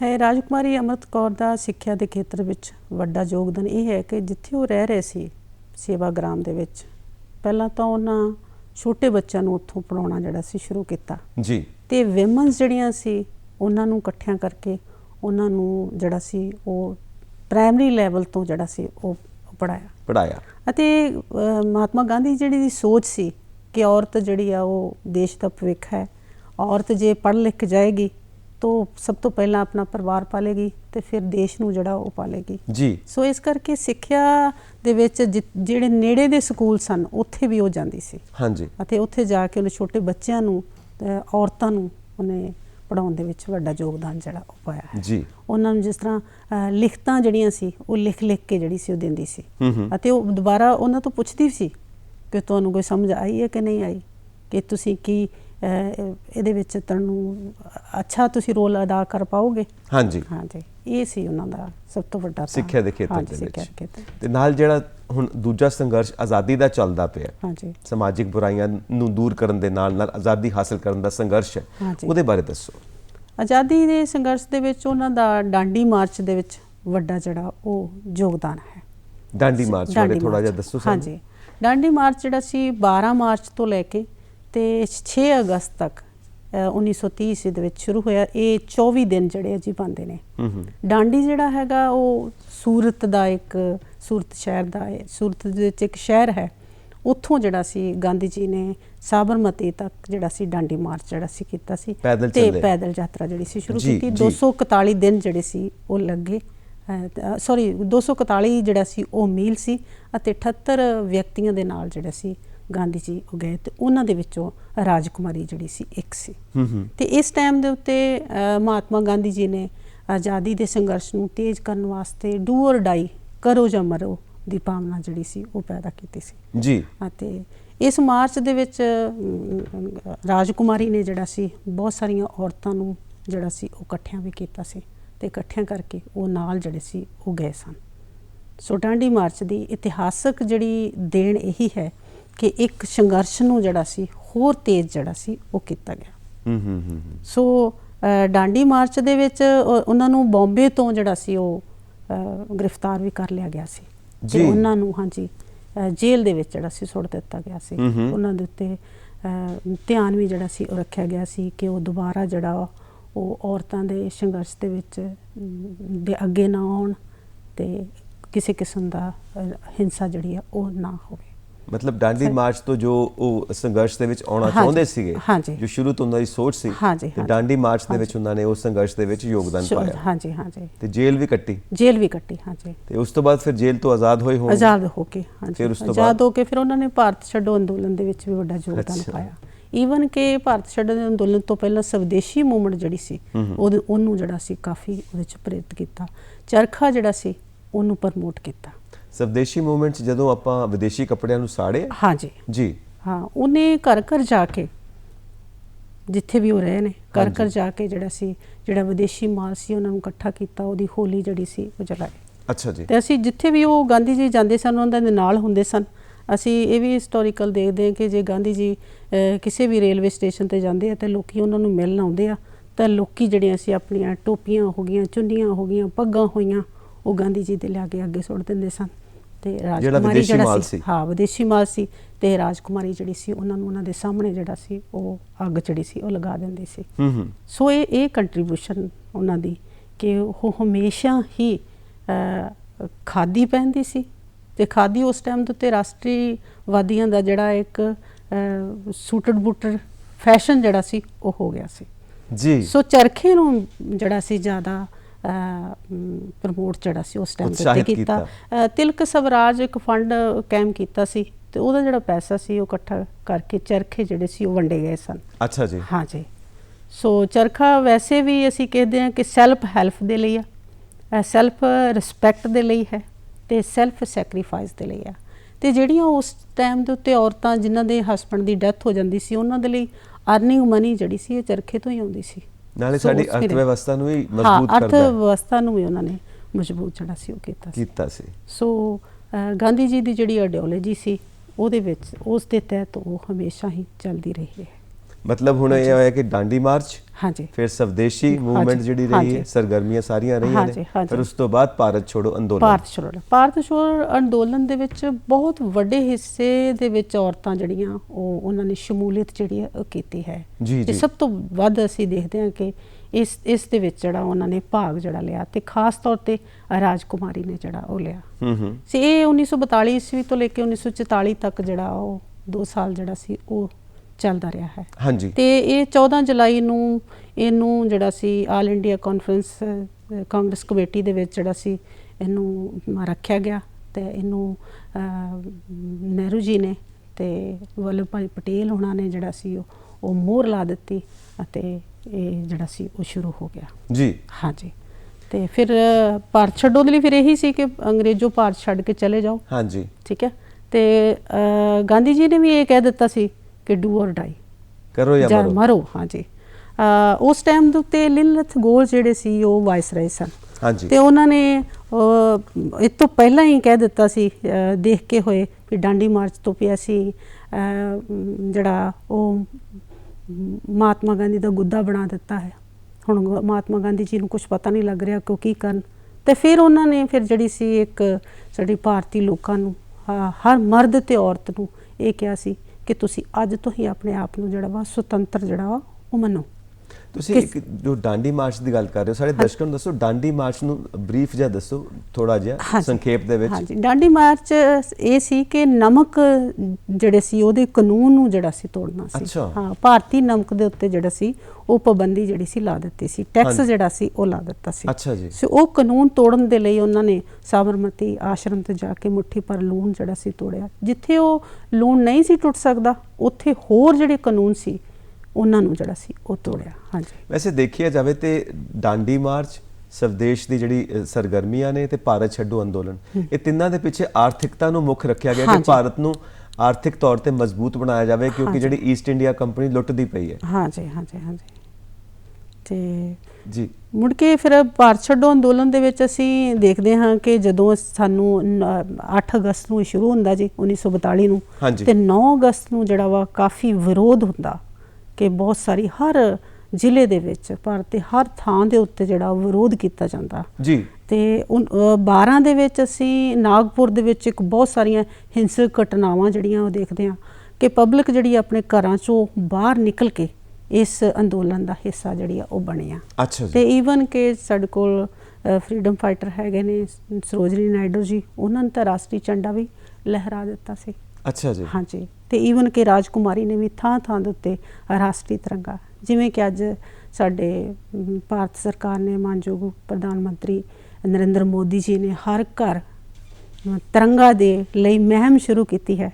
ਇਹ ਵੀ ਉਸ ਪਾਰਟ ਦਾ ਹੀ ਹਿੱਸਾ ਹੈ ਕਿ ਜਿਸ ਤਰ੍ਹਾਂ ਅਸੀਂ ਆਪਾਂ ਆਜ਼ਾਦੀ ਦਾ ਅੰਮ੍ਰਿਤ ਮਹਾ ਉਤਸਵ ਜਿਹੜਾ ਉਹ ਮਨਾ ਰਹੇ ਹਾਂ ਤੇ ਉਹਦੇ ਵਿੱਚ ਅਸੀਂ ਹਰ ਘਰ ਦੇ ਵਿੱਚ ਤਿਰੰਗਾ ਤੇ ਤਿਰੰਗੇ ਨੂੰ ਜਿਹੜਾ ਸੀ ਇੰਪੋਰਟੈਂਸ ਉਸ ਟਾਈਮ ਦੇ ਉੱਤੇ ਦਿੱਤੀ ਗਈ। ਮਤਲਬ ਹਰ ਘਰ ਦੇ ਵਿੱਚ ਉਦੋਂ ਵੀ ਤਿਰੰਗਾ ਲਹਿਰਾ ਦਿੱਤਾ ਗਿਆ। ਹਾਂਜੀ, ਹਾਂਜੀ, ਹਾਂਜੀ। ਔਰ ਰਾਜਕੁਮਾਰੀ ਦਿੱਲੀ ਵਿਖੇ ਜਿਹੜਾ ਸੀ ਉਹ ਅਰੁਣਾ ਅਸਫ ਅਲੀ ਨੇ ਝੰਡੇ ਨੂੰ ਜਿਹੜਾ ਸੀ ਉਹ ਲਹਿਰਾਇਆ ਸੀ। ਫਿਰ ਵੱਖ-ਵੱਖ ਥਾਵਾਂ ਦੇ ਉੱਤੇ ਲਹਿਰਾਏ ਗਏ ਸਨ। ਜੀ ਜੀ। ਹਾਂਜੀ। ਤੇ ਇਹ ਸਾਰੇ ਕੰਮ ਦੇ ਦੌਰਾਨ ਤੁਸੀਂ ਦੱਸਿਆ ਸੀ ਗਾਂਧੀ ਜੀ ਦੇ ਸੈਕਟਰੀ ਬਣ ਗਏ ਸੀ। ਹਾਂਜੀ, ਹਾਂਜੀ। ਇਹ ਸੈਕਟਰੀ ਹੋ ਰਹੇ ਨੇ? ਇਹ ਸੈਕਟਰੀ ਕਾਫੀ ਵਰੇ ਨੇ, 16 ਸਾਲ ਜਿਹੜੇ ਰਹੇ ਨੇ ਸੈਕਟਰੀ ਰਹੇ ਹਾਂ, ਤੇ ਵੱਖ-ਵੱਖ ਹੋਰ ਵੀ ਰਹੇ ਨੇ ਅਹੁਦਿਆਂ ਤੇ। ਹਾਂਜੀ, ਵੱਖ-ਵੱਖ ਹੋਰ ਅਹੁਦਿਆਂ ਦੇ ਉੱਤੇ ਵੀ ਰਹੇ ਨੇ। ਹਾਂਜੀ। ਤੇ ਫਿਰ ਆਪਾਂ ਇਹ ਸਾਰੇ ਆਜ਼ਾਦੀ ਘੁਲਾਟਿਆਂ ਦੀਆਂ ਕੁਰਬਾਨੀਆਂ ਸਦਕਾ ਹਾਂਜੀ। 1947 ਚ ਆਜ਼ਾਦ ਹੁੰਦੇ ਆ। ਨਹੀਂ ਜੀ, ਨਹੀਂ, ਅਜੇ ਇਸ ਤਰ੍ਹਾਂ ਆਜ਼ਾਦ ਨਹੀਂ ਹੋ ਰਹੇ। ਅਸੀਂ ਦੇਖਦੇ ਹਾਂ ਕਿ ਰਾਜਕੁਮਾਰੀ ਅੰਮ੍ਰਿਤ ਕੌਰ ਨੂੰ ਕਾਲਕਾ ਤੋਂ ਜਿਹੜਾ ਵਾ ਉਹ ਨਜ਼ਰਬੰਦ ਕਰ ਲਿਆ ਜਾਂਦਾ ਇਸੇ ਦੇਸ਼ ਧਰੋਹ ਦੇ ਵਿੱਚ 1942 ਦੇ ਭਾਰਤ ਛੱਡੋ ਅੰਦੋਲਨ ਦੇ ਦੌਰਾਨ, ਤੇ ਉਹਨਾਂ ਨੂੰ ਅੰਬਾਲੇ ਜਿਹੜਾ ਜੀ ਰੱਖਿਆ ਜਾਂਦਾ, ਅੰਬਾਲੇ ਜੇਲ੍ਹ ਦੇ ਵਿੱਚ। ਤੇ ਉਸ ਟਾਈਮ ਦੇ ਉੱਤੇ ਜੇਲ੍ਹ ਵਿੱਚ ਜਿਹੜੇ ਹਾਲਾਤ ਜਿਹੜੇ ਹਨ ਉਹ ਬਹੁਤੇ ਕੋਈ ਵਧੀਆ ਨਹੀਂ ਸੀ, ਸੁਖਾਵੇਂ ਨਹੀਂ ਸਨ ਜੀ। ਉਹਨੂੰ ਆਪਣਾ ਅਟੈਚੀ ਕੇਸ ਲੈ ਕੇ ਜਾਣ ਦੀ ਵੀ ਇਜਾਜ਼ਤ ਜਿਹੜੀ ਸੀ ਨਹੀਂ ਸੀ, ਪਰ ਫਿਰ ਵੀ ਉਹ ਗਾਂਧੀ ਜੀ ਦੀ ਆਈਡੀਓਲੋਜੀ ਨੂੰ ਮੰਨਦੇ ਹੋਏ ਉਹਨੇ ਚੋਰੀ ਛਿਪੇ ਜਿਹੜੇ ਅਸੀਂ ਭਗਵਤ ਗੀਤਾ ਵੀ ਲੈ ਕੇ ਗਏ, ਬਾਈਬਲ ਵੀ ਲੈ ਕੇ ਗਏ, ਤੇ ਉਹ ਜਿਹੜੇ ਸੂਟਕੇਸ ਦੇ ਵਿੱਚ ਸੂਤ ਦੇ ਗੋਟੇ ਹੁੰਦੇ ਆ ਉਹ ਵੀ ਉਹ ਨਾਲ ਲੈ ਕੇ ਜਿਹੜੇ ਸੀ ਗਏ। ਤੇ ਇੱਥੇ ਫਿਰ ਉਹਨਾਂ ਨੂੰ ਬਹੁਤ ਤਸ਼ੱਦਦ ਜਿਹੜਾ ਉਹਨਾਂ ਦੇ ਉੱਤੇ ਜਿਹੜਾ ਸੀ ਢਾਇਆ ਗਿਆ। ਹਾਂ ਹਾਂ। ਤੇ ਤਸ਼ੱਦਦ ਹੋਣ ਤੋਂ ਬਾਅਦ ਉਹ ਕਾਫੀ ਬਿਮਾਰ ਹੋ ਗਏ। ਫਿਰ ਇਹਨਾਂ ਨੂੰ ਫਿਰ ਸ਼ਿਮਲਾ ਜਿਹੜਾ ਸੀ ਲਿਜਾਇਆ ਗਿਆ। ਇਹ ਸ਼ਿਮਲਾ ਇਹਨਾਂ ਦਾ ਜੱਦੀ ਘਰ ਹੈ ਮਨੋਰਵਿਲ, ਉੱਥੇ ਫਿਰ ਇਹ ਲਗਭਗ 3 ਸਾਲ ਜਿਹੜੇ ਆ ਉਹ ਰਹੇ ਨੇ। ਹਾਂਜੀ। ਤੇ ਫਿਰ ਉਸ ਤੋਂ ਬਾਅਦ ਫਿਰ ਨਵੰਬਰ 8-9 ਦੇ ਨੇੜੇ ਜਿਹੜਾ ਹੈਗਾ 1944 ਈਸਵੀ ਦੇ ਵਿੱਚ ਇਹਨਾਂ ਦੇ ਉੱਤੇ ਨਾ ਫਿਰ ਬੋਲਣ ਦੀ, ਲਿਖਣ ਦੀ ਪਾਬੰਦੀ ਜਿਹੜੀ ਸੀ ਲਾ ਦਿੱਤੀ ਗਈ ਸਨ, ਤੇ ਨਜ਼ਰਬੰਦ ਉੱਥੇ ਇਹਨਾਂ ਨੂੰ ਰੱਖਿਆ ਗਿਆ। ਉਹਨਾਂ ਦੇ ਆਪਣੇ ਘਰ? ਹਾਂਜੀ, ਉਹਨਾਂ ਨੂੰ ਆਪਣੇ ਘਰ ਦੇ ਵਿੱਚ ਹੀ ਨਜ਼ਰਬੰਦ ਜਿਹੜਾ ਸੀ ਉਹ ਰੱਖਿਆ ਗਿਆ ਸੀ। ਫਿਰ ਉਸ ਤੋਂ ਬਾਅਦ ਫਿਰ ਜਦੋਂ ਬਾਕੀ ਜਦੋਂ ਯੋਗਦਾਨ ਚੱਲਿਆ ਉਹਦੇ ਵਿੱਚ ਵੀ ਪਾਰਟਿਸਿਪੇਸ਼ਨ ਜਿਹੜੀ ਸੀ ਉਹਨਾਂ ਨੇ ਕੀਤੀ। ਹੁਣ ਤੁਸੀਂ ਥੋੜਾ ਜਿਹਾ ਸਾਨੂੰ ਸੰਖੇਪ ਦੇ ਵਿੱਚ ਉਹ ਵੀ ਦੱਸੋ ਕਿ ਜਿਹੜਾ ਆਜ਼ਾਦੀ ਤੋਂ ਬਾਅਦ ਉਹਨਾਂ ਨੇ ਸੰਵਿਧਾਨ ਦੇ ਖੇਤਰ ਦੇ ਵਿੱਚ ਤੇ ਨਾਲ ਉਹ ਪਹਿਲੇ ਸਿਹਤ ਮੰਤਰੀ ਰਹੇ। ਸੰਵਿਧਾਨ ਦੇ ਖੇਤਰ ਵਿੱਚ ਬਹੁਤਾ ਵੱਡਾ ਯੋਗਦਾਨ ਤਾਂ ਨਹੀਂ, ਤੇ ਵੱਡਾ ਯੋਗਦਾਨ ਤਾਂ ਡਾਕਟਰ ਭੀਮ ਰਾਓ ਅੰਬੇਦਕਰ ਜੀ ਦਾ ਹੈ, ਪਰ ਉਹਨਾਂ ਦੇ ਅਧੀਨ ਜਿਹੜੀਆਂ ਸਬ ਕਮੇਟੀਆਂ ਬਣਦੀਆਂ ਰਹੀਆਂ ਹੈ ਉਹਨਾਂ ਦੇ ਵਿੱਚ ਉਹਨਾਂ ਦੀ ਸ਼ਮੂਲੀਅਤ ਜਿਹੜੀ ਆ ਉਹ ਰਹੀ ਹੈ ਜੀ। ਉਹ ਬਰਾਰ ਦੇ ਇਲਾਕੇ ਤੋਂ, ਕੇਂਦਰੀ ਪ੍ਰਾਂਤਾਂ ਦੇ ਇਲਾਕੇ ਤੋਂ ਐਜ਼ ਏ ਸਭਾ ਦੇ ਵਜੋਂ ਜਿਹੜੇ ਸੀ, ਸੰਵਿਧਾਨ ਸਭਾ ਦੇ ਮੈਂਬਰ ਵਜੋਂ ਜਿਹੜੇ ਸੀ ਚੁਣੇ ਜਾਂਦੇ ਰਹੇ ਨੇ। ਤੇ ਉਹਨਾਂ ਦਾ ਪਹਿਲਾ ਸਿਹਤ ਮੰਤਰੀ ਬਣਨਾ? ਹਾਂਜੀ, ਭਾਰਤ ਦਾ ਪਹਿਲਾ ਸਿਹਤ ਮੰਤਰੀ ਜਿਹੜਾ ਸੀ ਉਹ ਬਣੇ ਨੇ, ਕੈਬਨਿਟ ਮੰਤਰੀ ਬਣੇ ਨੇ ਜੀ। ਸਭ ਤੋਂ ਵੱਡਾ ਯੋਗਦਾਨ ਉਹਨਾਂ ਦਾ ਇਹ ਹੈ। ਤੇ ਫਿਰ ਉਹਨਾਂ ਨੇ ਆਲ ਇੰਡੀਆ ਵੂਮਨ ਕਾਨਫਰੰਸ ਜਿਹੜੀ ਆ ਉਹ ਵੀ ਬਣਾਈ ਆ। ਆਲ ਇੰਡੀਆ ਵੂਮਨ ਐਜੂਕੇਸ਼ਨ ਦੇ ਉੱਪਰ ਵੀ ਇੱਕ ਐਸੋਸੀਏਸ਼ਨ ਜਿਹੜੀ ਆ ਉਹ ਬਣਾਈ ਹੈਗੀ ਆ। ਈਵਨ ਕਿ WHO ਦੀ ਉਹ ਮੈਂਬਰ ਵੀ ਜਿਹੜੇ ਆ ਉਹ ਰਹੇ ਨੇ। ਲਪਰੇਸੀ ਦੇ ਉੱਪਰ, ਕੋਹੜ ਦੇ ਉੱਪਰ, TB ਦੇ ਉੱਪਰ ਇਹਨਾਂ ਨੇ ਕੰਮ ਜਿਹੜਾ ਉਹ ਕੀਤਾ ਹੈ। ਸੋ ਔਰਤਾਂ ਦੇ ਸੰਘਰਸ਼ ਲਈ ਤਾਂ ਉਹ ਅੱਗੇ ਹੀ ਆਏ ਨੇ। ਏਮਸ ਦਾ ਨਿਰਮਾਣ, ਹਾਂ, ਏਮਸ ਦਾ ਨਿਰਮਾਣ ਜਿਹੜਾ ਸੀ ਕੀਤਾ ਜੀ। ਸੋ ਆਲ ਇੰਡੀਆ ਮੈਡੀਕਲ ਸਾਇੰਸ ਜੋ ਨਿਊ ਦਿੱਲੀ ਦੇ ਵਿੱਚ ਹੈ। ਹਾਂਜੀ। ਸੋ ਉਹਨਾਂ ਦੇ ਜੀਵਨ ਨੂੰ ਦੇਖਦੇ ਹੋਏ ਸਾਰ ਕੀ ਨਿਕਲਿਆ ਜਿਹੜਾ ਤੁਸੀਂ ਸੰਦੇਸ਼ ਦੇ ਰੂਪ ਦੇ ਵਿੱਚ ਸਾਡੇ ਦਰਸ਼ਕਾਂ ਦੇ ਨਾਲ ਸਾਂਝਾ ਕਰੋਗੇ? ਸਾਰ ਇਹੀ ਹੈ ਕਿ ਅੱਜ ਅਜੋਕੇ ਸਮੇਂ ਦੇ ਵਿੱਚ ਉਸ ਦਾ ਜਿਹੜਾ ਬਲੀਦਾਨ ਹੈ ਜੀ, ਉਹ ਜਿਹੜੀ ਉਹਨਾਂ ਦੀ ਕੁਰਬਾਨੀ ਹੈਗੀ ਆ ਉਹ ਸਾਡੇ ਸਾਹਮਣੇ ਹੈ ਜੀ। ਉਹਨਾਂ ਦੇ ਵਿੱਚ ਸੰਜਮ ਸੀ, ਸਚਿਆਰਪੁਣਾ ਸੀ, ਸੋਹਜ ਸੀ। ਇਹਦੇ ਕਰਕੇ ਹੀ ਉਹਨਾਂ ਨੇ ਆਪਣੀ ਸਾਰੀ ਹੀ ਰਾਇਲਟੀ ਨੂੰ ਛੱਡ ਕੇ ਜਿਹੜਾ ਸੀ ਉਹ ਇੱਕ ਵੱਡਾ ਯੋਗਦਾਨ ਆਜ਼ਾਦੀ ਦੇ ਸੰਘਰਸ਼ ਦੇ ਵਿੱਚ ਪਾਇਆ ਹੈ ਜੀ। ਇੱਕ ਗੱਲ ਮੈਂ ਆਪਣੇ ਵੱਲੋਂ ਜੋੜ ਦਿੰਦਾ, ਹਾਂਜੀ। ਉਹਨਾਂ ਨੂੰ ਸਪੋਰਟਸ ਦਾ ਬੜਾ ਸ਼ੌਕ ਸੀ। ਹਾਂਜੀ। ਜਿਹੜੀ ਪਟਿਆਲਾ ਦੇ ਵਿੱਚ ਸਪੋਰਟਸ ਅਕੈਡਮੀ ਹੈ ਉਹ ਵੀ ਉਹਨਾਂ ਨੇ ਨਿਰਮਾਣ ਹਾਂਜੀ, ਕੀਤਾ। ਹਾਂਜੀ, ਹਾਂਜੀ। ਬਹੁਤ ਬਹੁਤ ਸ਼ੁਕਰੀਆ ਤੁਹਾਡਾ ਕਿ ਸਿਹਤ ਨੂੰ ਤੇ ਗਿਆਨ ਨੂੰ ਕਿੱਦਾਂ ਸੁਮੇਲ ਲੈ ਕੇ ਚੱਲੀਏ ਤਾਂ ਕਿ ਅਸੀਂ ਰਾਜਕੁਮਾਰੀ ਅੰਮ੍ਰਿਤ ਕੌਰ ਜੀ ਵਾਕਣ ਕੰਮ ਕਰ ਸਕੀਏ। ਤੁਹਾਡਾ ਬਹੁਤ ਬਹੁਤ ਸ਼ੁਕਰੀਆ। ਹਮੇਸ਼ਾ ਚੜ੍ਹਦੀ ਕਲਾ 'ਚ ਰਹੋ। DD ਪੰਜਾਬੀ ਵੱਲੋਂ ਸ਼ੁਭ ਇੱਛਾਵਾਂ। ਹਾਂਜੀ।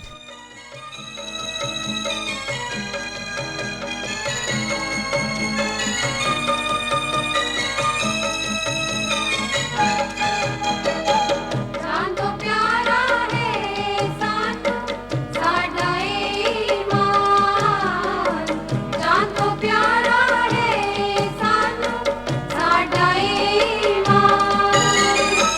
ਦੁਨੀਆ ਦੇ ਵਿੱਚ ਯੁੱਗ ਯੁੱਗ ਜੀਵੇ ਸਾਡਾ ਹਿੰਦੁਸਤਾਨ, ਦੁਨੀਆ ਦੇ ਵਿੱਚ ਯੁੱਗ ਯੁੱਗ ਜੀਵੇ ਸਾਡਾ ਹਿੰਦੁਸਤਾਨ।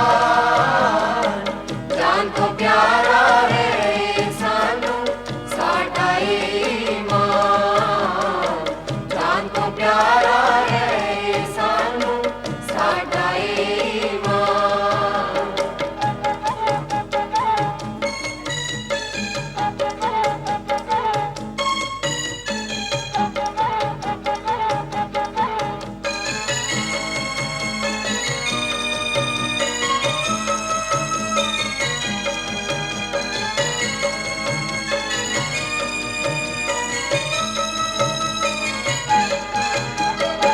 ਵੱਖਰੇ ਸਾਡੇ ਪਹਿਰਾਵੇ ਹਨ, ਵੱਖਰੀ ਸਾਡੀ ਬੋਲੀ। ਸਾਡੇ ਨੇ ਗੁਰਪੁਰਬ ਦੁਸ਼ਹਿਰਾ ਦੀਵਾਲੀ ਤੇ ਹੋਲੀ, ਸਾਂਝੇ ਨੇ ਗੁਰਪੁਰਬ ਦੁਸ਼ਹਿਰਾ ਦੀਵਾਲੀ ਤੇ ਹੋਲੀ।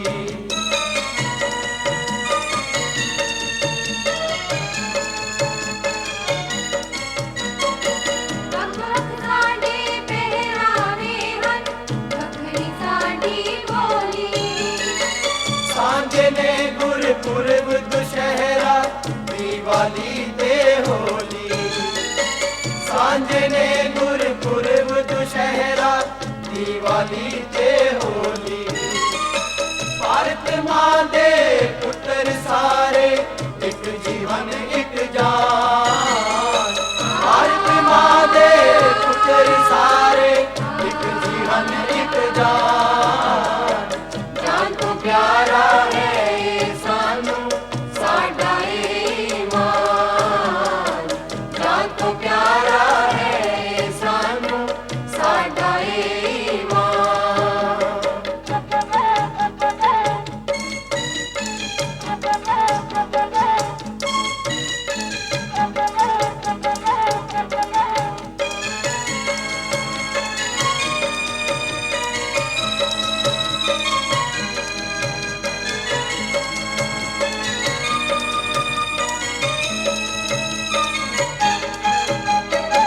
ਸਾਂਝੇ ਸਾਡੇ ਮੰਦਿਰ ਮਸਜਿਦ, ਸਾਂਝੇ ਹਨ ਗੁਰਦੁਆਰੇ।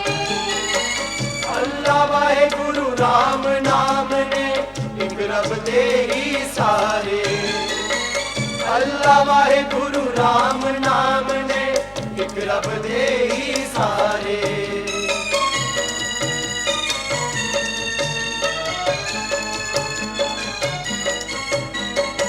ਸਾਂਝੇ ਸਾਡੇ ਮੰਦਿਰ ਮਸਜਿਦ, ਸਾਂਝੇ ਹਨ ਗੁਰਦੁਆਰੇ।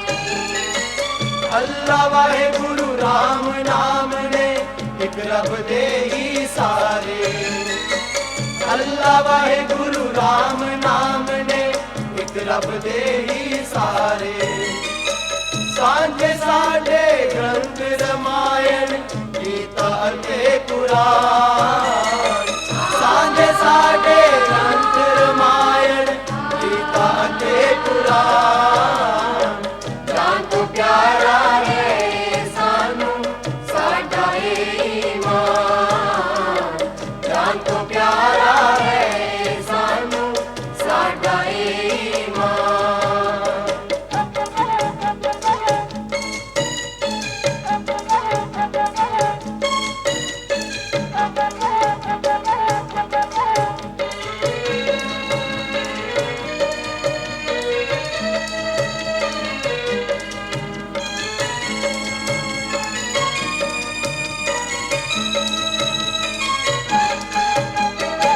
ਸਹਿਜ ਵੀਲੇ ਗੱਭਰੂ ਇਸਦੇ ਕਦੇ ਨਾ ਮੰਨਣ ਹਾਰਾ।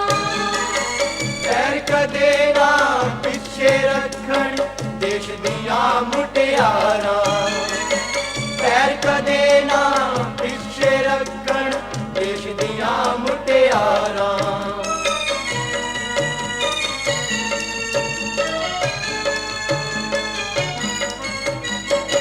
ਸਹਿਜ ਵੀਲੇ ਗੱਭਰੂ ਇਸਦੇ ਕਦੇ ਨਾ ਮੰਨਣ ਹਾਰਾ। ਪੈਰ ਕਦੇ ਨਾ ਪਿੱਛੇ ਰੱਖਣ ਦੇਸ਼ ਦੀਆਂ ਮੁਟਿਆਰਾਂ। ਪੈਰ ਕਦੇ ਨਾ ਪਿੱਛੇ ਰੱਖਣ ਦੇਸ਼ ਦੀਆਂ ਮੁਟਿਆਰਾਂ।